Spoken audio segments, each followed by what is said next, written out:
Dan sekelompok perampok ini pun kayak ngambil semua hartanya Mbak Sumini, dan dia pun kayak memperkosa, terus mencekik Mbak Sumini sampai meninggal dunia, kayak gitu. Assalamualaikum warahmatullahi wabarakatuh. Kembali lagi bersama saya Dwi Widianti di channel Garasi Kisah. Oke, kali ini saya akan membawakan sebuah cerita misteri yang sangat menarik untuk kalian dengarkan, yaitu Rumah Pocong Sumi.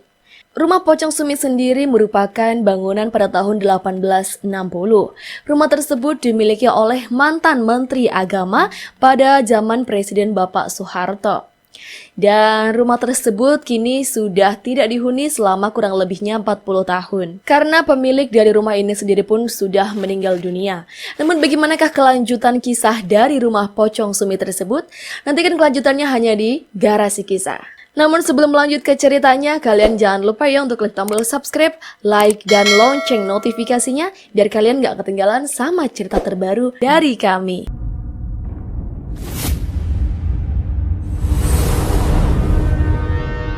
Oke, jadi ceritanya ini tepatnya pada tahun 1935. Ada sepasang suami bernama Mbak Sumini dan sang suami. Suami Mbak Sumini tersebut merupakan salah satu pengusaha batik pada masanya. Pada suatu malam, sang suami ingin pergi keluar kota karena memang ada urusan bisnis yang harus dia selesaikan.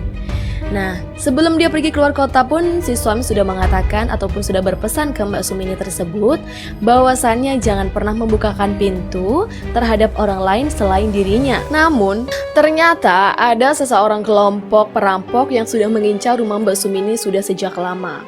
Nah, ketika si perampok ini mengetahui bahwa suami Mbak Sumini sedang pergi keluar kota, dia pun kayak gedor-gedor pintu dan mengatakan kalau suami Mbak Sumini ini kecelakaan guys di jalan. Akhirnya Mbak Sumini pun sebagai seorang istri mendengar kabar tersebut pun kayak panik kan, dengar suaminya kecelakaan. Akhirnya dia pun kayak ngebukain pintu. Dan sekelompok perampok ini pun kayak ngambil semua hartanya Mbak Sumini, dan dia pun kayak memperkosa, terus mencekik Mbak Sumini sampai meninggal dunia, kayak gitu. Dan akhirnya pun setelah Mbak Sumini meninggal dunia, suaminya pun akhirnya memutuskan untuk pindah tempat. Dan sampai sekarang rumah tersebut pun gak dihuni sama siapa-siapa guys. Nah, karena rumah tersebut kosong, akhirnya banyak nih makhluk-makhluk goib yang kayak, wah, ada rumah kosong nih, aku mau tinggal di sini aja deh. Jadi banyak yang mampir di rumah itu guys, karena sudah saking kosongnya 40 tahun gitu kan.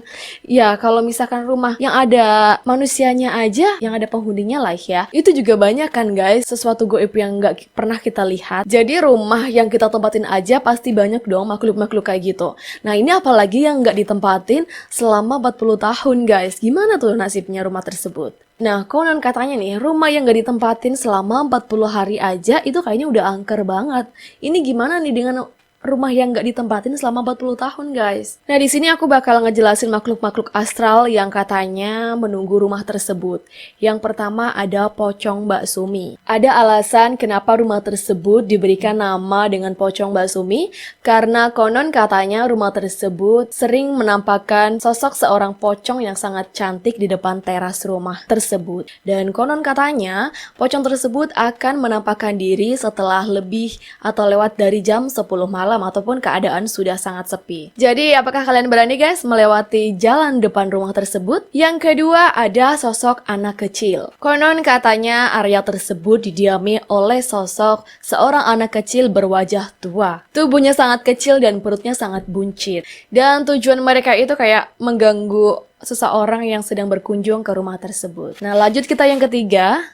Ada sosok Mbah Putri. Rumah ini memiliki beberapa banyak kamar yang tersedia. Salah satu kamar yang dihuni oleh Mbah Putri ada di ruangan tengah guys, di rumah tersebut. Sosok Mbah Putri ini biasanya menemani orang-orang yang berkunjung ke rumah tersebut. Jadi Mbah Putri ini kayak sosok positif dari makhluk gaib yang menjaga rumah tersebut guys. Menurut pengalaman dari beberapa cerita orang yang pernah mengunjungi rumah tersebut, di sebelah sisi kanan itu terdapat hal positif, dan di sebelah kiri kita itu kayak hal negatif. Jadi dua aura yang sangat berbeda guys, kayak gitu. Nah, katanya nih, konon katanya di sebelah sisi kanan itu ada Mbah Putri yang menyambut tamu, menyambut orang-orang yang senantiasa berkunjung ke rumah tersebut. Jadi kayak menyambutnya dengan semerbak bau wangi dari wangian bunga-bunga gitu sih katanya. Yang keempat, penunggu dari rumah tersebut ada ular berkepala manusia. Nah, ular berkepala manusia ini konon katanya menunggu di belakang rumah tersebut, guys. Jadi ketika ular ini sedang marah atau tidak suka dengan pengunjung yang datang, dia akan menampakkan diri sebagai badan dengan ular dan kepalanya sebagai kepala manusia. Dan wujudnya ini dipresentasikan dalam sebuah mainan yang diletakkan di depan halaman rumah, guys. Menurut kalian gimana tuh? Terus yang kelima ada sosok Mbak Ayu. Menurut beberapa cerita yang ada, Mbak Ayu ini adalah sosok seseorang wanita yang sangat pemalu, guys. Konon katanya Mbak Ayu ini adalah sosok seorang makhluk gaib dengan wajah yang sangat rusak karena KDRT.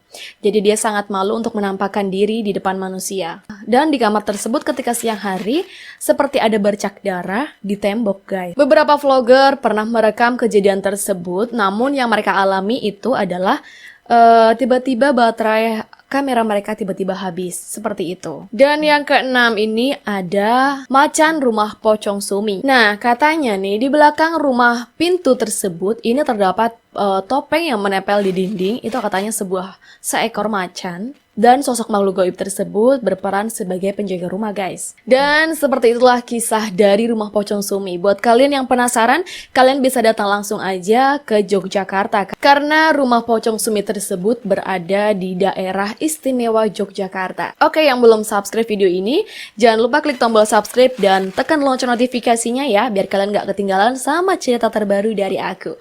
Wassalamualaikum warahmatullahi wabarakatuh.